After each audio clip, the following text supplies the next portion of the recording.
At the Oval, under an overcast sky perfect for seam bowling, Pat Cummins stood tall, proud, and lethal. Australia's skipper led from the front with the ball, taking his 300th Test wicket in vintage fashion, and finishing with a career-best 6-28 as South Africa crumbled to 138 all out in the World Test Championship final. It was a milestone that didn't come with fireworks or a crowd countdown. No big fanfare, no slow build, just ruthless, clinical fast bowling. 4 wickets fell in a hurry after lunch. And then, just like that, Cummins joined an elite group, only the 8th Australian to claim 300 Test wickets. The moment arrived with the dismissal of Kagiso Rabada, a feather off the edge and straight to the slips. Cummins, ever the understated general, cracked a small smile. Job done. Of all the Aussie bowlers who've reached that figure, only Glenn McGrath boasts a better average than Cummins. At 22.08, it's a stat that reflects his relentless accuracy, aggression, and ability to make things happen on any surface. Even still, he remains only the 3rd highest wicket taker in this current team.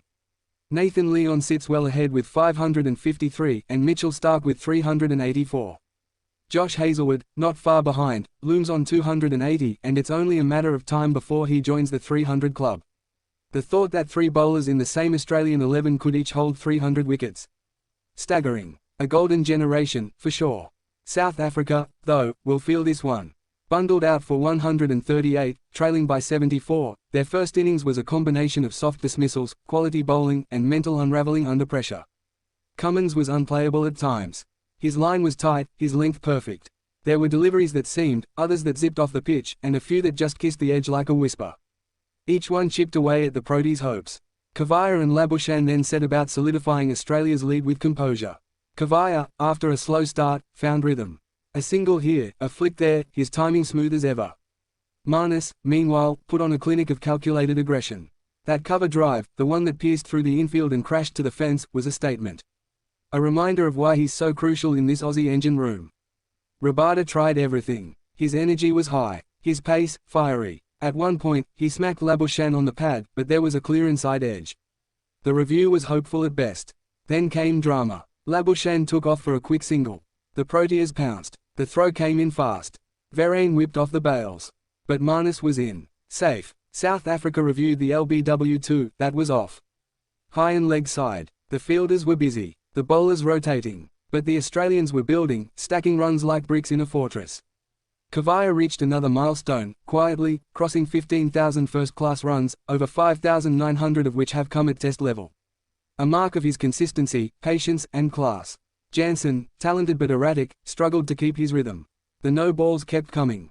He went around the wicket, tried to angle it in, got it to swing, but there was no control. Another wasted delivery. The Aussies just ticked along. No fireworks, just pressure, building and building. South Africa's bowling, aside from flashes of menace, lacked direction. The plans were scattered. The execution wavered. Even Beddingham's potential LBW scare passed without drama, perhaps saved by Australian restraint. There were moments of excitement. A ball that reared and hit the thigh pad caused a stir. The crowd buzzed, but it wasn't to be. No edge, no wicket, just more runs. The Proteas' frustration grew. Every over seemed to bring another missed opportunity. Another error, another slip. Labuschagne played the waiting game. He nudged, he ran hard, he stayed focused. Khawaja pulled a short one, mistimed, but safe. Then tucked one neatly behind square for 3. Calm, composed, methodical. Verreynne did his best behind the stumps. His glove work sharp, his energy up, but the bowlers didn't back him up consistently. South Africa looked tired, mentally more than physically, like a side rattled by Cummins' brilliance and unable to recover. The scoreboard kept ticking. And Australia, they looked like a side who'd read the final before even walking in. Prepared, poised, ready for the big moments. Every run added now feels like nails in the coffin. Cummins set the tone. His spell broke the game open. The Aussies just had to follow through. And they did, with clarity, with calm, and with conviction.